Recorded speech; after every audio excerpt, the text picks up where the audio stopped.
Hi folks, welcome to Poverty Proof, how the rich think differently and how you can train your brain for wealth. Simple question, where does wealth come from? Where does the money originate and how is it generated? There are several potential answers to this one, which are either incomplete, inaccurate, or unethical. An incomplete answer to the question, where does money come from? It comes from salaries. Well, that's partially correct, but where does that come from? How does the entire mechanism generate that money in the first instance? Another answer to that question might be money comes from the government, and that falls afoul of the same mistake. It simply pushes the question back. All right, it comes from government. Where does government get the money? In dysfunctional, corrupt, or unethical places where there is too much government control and very little in the way of private enterprise, money can be generated in corrupt ways.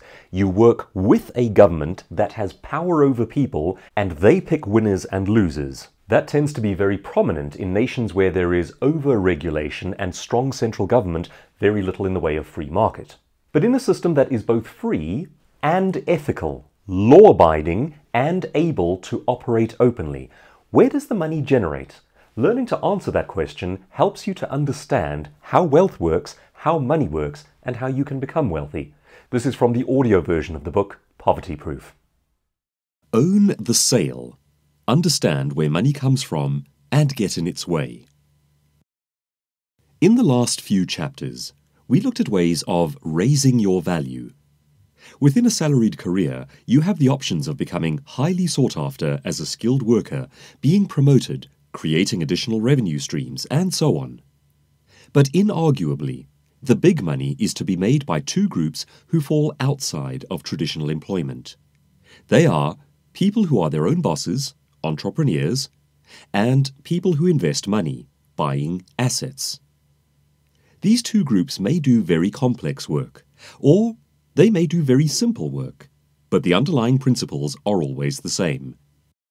They either make something and sell it, or buy something and sell it. That's it. Those are the two activities of the two groups who become the wealthiest people in the world.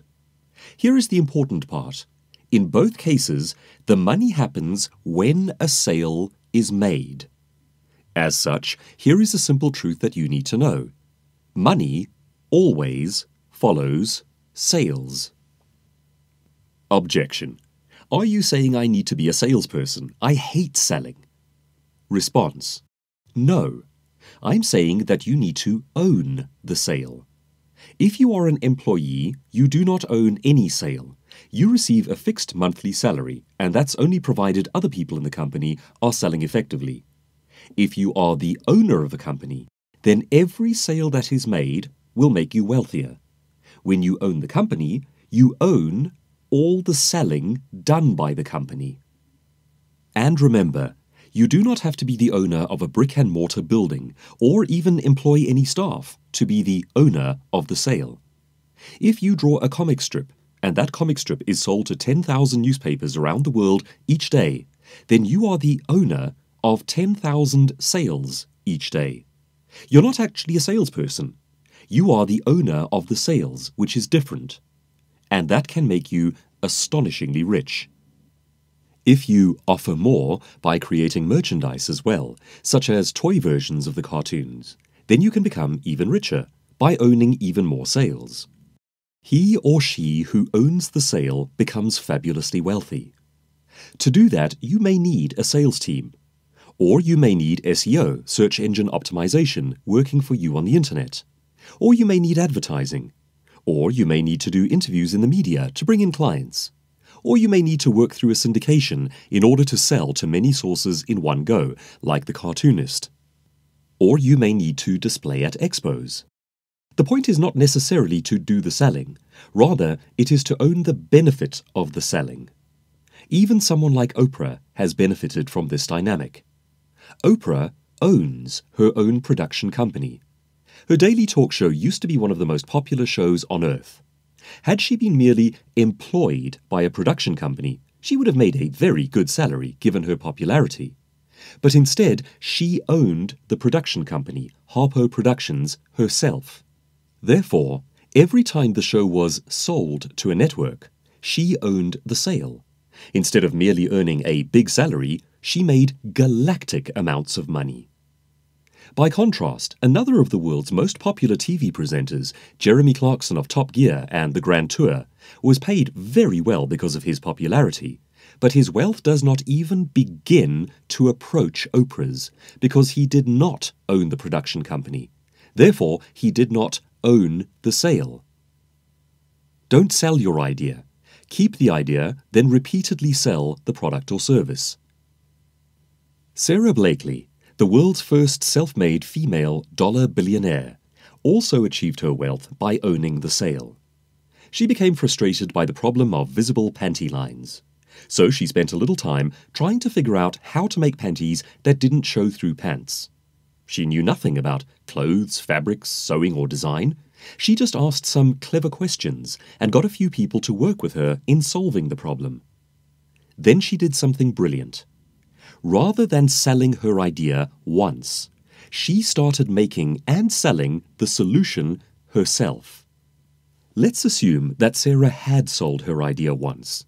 Let's be extraordinarily generous and assume that a company would have paid her $1 million for it. Doubtful in the real world.